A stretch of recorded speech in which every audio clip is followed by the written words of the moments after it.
আলম হাসান বউ ব্যবসায়ী এই কথা তার বইয়ের মুখ থেকে শুনে যান। কখনোই সংসার করবে না, ও কখনোই সংসার করবে না। ও এইভাবেই এক একটা মেয়ে টার্গেট করবে, ডিভোর্সি মেয়ে টার্গেট করে তাদের দিয়ে ভিডিও করবে, করে কিছু টাকা ইনকাম করে ছেড়ে দেবে। ওর তো মাসিক একটা ইনকাম আসছেই বউ দিয়ে, তা বউ 2-3 লাখ টাকা দিয়ে ছাড়লি সমস্যা কি? সেইটা আবার ছবি তুলে রেখে দেয়, রেখে দিয়ে প্রমাণ করে যে হলো দেহ ব্যবসায়ী। আরে দেহ ব্যবসায়ী খাবে যে তোর মতো কন্টেন্ট ক্রিয়েটারে কেন বিয়ে করবে? বড় বড় মাপের লোক নেই, তাদের কেন বিয়ে করলো না? তোর কেন বিয়ে করলো? বিয়ের পরে পিশাব করতে গেলেও ভাই ভিডিও করে, পুরো পৃথিবীর কাছে ভালো সাজার জন্যও বলে যে ওর নিয়ে আমি ভালো আছি, ওর সাথে আমি সংসার করছি, কিন্তু আমি কিন্তু ভালো নেই।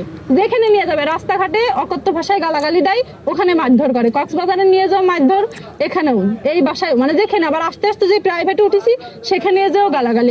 আমি আলমের বউ, আমার নিয়ে গেলে আপনার হলো ভিডিও ভাইরাল হবে, ওদের টাকা ইনকাম হবে। ওর মা মাথায় হাত দিচ্ছে, দিয়ে কথা আরে আল্লাহ রে, আমার বিটার বোধ দিয়ে ভিডিও করে ওরা তো 2-3 লাখ টাকা ইনকাম করে নিয়েছে, 1 মিলিয়ন ভিউ হয়েছে একটা ভিডিওতে। তাই প্রথম থেকে আসলে আমি তো জেনে শুনেই যে ওর বিয়ে হয়েছিল এগুলো সবকিছু জেনেই কিন্তু আসিছে। ও তো হাইটলি আসলে কন্টেন্ট ক্রিয়েটার না, ও তো পুরো মানে পাবলিক ফিগার, এ তো সবাই জানে। তো আমি সবকিছু জেনে আসলে ওর ওই ভিডিওর যে কথাগুলো ওইটা ভেবেই কিন্তু আমি আসিছি যে ভিডিওতে অনেক সুন্দরভাবে প্রেজেন্ট করে, একটা মিথ্যা কথা এমন ভাবে বানিয়ে বলবে আপনাদের পুরো পৃথিবীর বিশ্বাস করা লাগবে যে ওই সঠিক আমি বেঠিক, এইভাবেও কথা বলে। ও যে আগের প্রাক্তন যে আছে, আমি এখন কিন্তু আপনাদের এখানে কথা বলতাম না। ও অলরেডি আমি ওর সাথে আমার ঝামেলা হয়েছে রাস্তার থেকে, ঝামেলা হচ্ছে বিয়ের 3 দিন পরের থেকে ওর 6 লাখ টাকা দিয়ে একটা গাড়ি কিনে দেওয়ার কথা বলছে। তাই আমি বলছি বিয়ে হয়েছে আমাদের 1 মাসও হয়নি, আমি তোমার এখন গাড়ি কিনে দেবো কেন? আমি টাকা পাবো, আমি গরিব মানুষের মেয়ে, এখন দেবো না, একটা বাচ্চা কাচ্চা হোক তখন আমার মা বাপ দেবে। তো তারপর থেকে ওর মা, তারপরে ও, ওদের সবার একটাই কথা, আমার জিনিসপাতি সব নিয়ে আসো, গহনাগাটি সব ওর নিয়ে এসে দাও, না হলে আমার নিয়ে সংসার করবে না। মানে বাজার ব্যবহার করছে, মারধর শুরু 3 দিন পরেরতেই।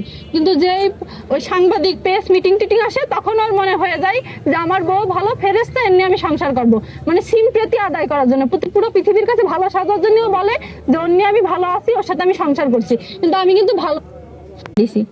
এই যে হাতে দাগ দেখা যাচ্ছে দেখেন, আরো অনেক দাগি আছে, আসলে এগুলো আমি দেখাতে পারবো না।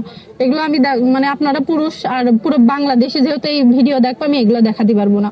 তো ও মনে করেন যে প্রথম থেকে শুধু গাড়ি আর ওই টাকা পয়সার জন্য আমার বিয়ে করছিল, এটা তো আমি আর জানি না। আমার বিয়ের আগে আমার অনেকেই বলেছে যে তুমি ওর বিয়ে করো না, ও কিন্তু লোভী, তুমি ওকে বিয়ে করো না। তো আমি বলছি যে না, ওর ব্যবহার আসার তো ভালো, মানে ভিডিও তো দেখছি অনেক ভালো। তো আসলে যে দেখি বিয়ের আগে তো আমার সাথে ভালো ব্যবহারই করেছে, মার্কেটে নিয়ে গেছে, সবকিছুই ঠিকঠাক। বিয়ের পরে পিশাব করতে গেলেও ভাই ভিডিও করে, পিশাব করতে গেলেও ভিডিও করে। আর সবচেয়ে মানে প্রথম আর শেষ কথা, আমাদের ঝামেলাই হলো যে গাড়ি কিনে দাও আর টাকা নিয়ে আসো, তোমার বাড়ি যে গহনাগাটি আছে। আরো করো কন্টেন্ট ক্রিয়েটারদের বিয়ে করলে মুতার সময় আপনাদের ছবি তুলবে।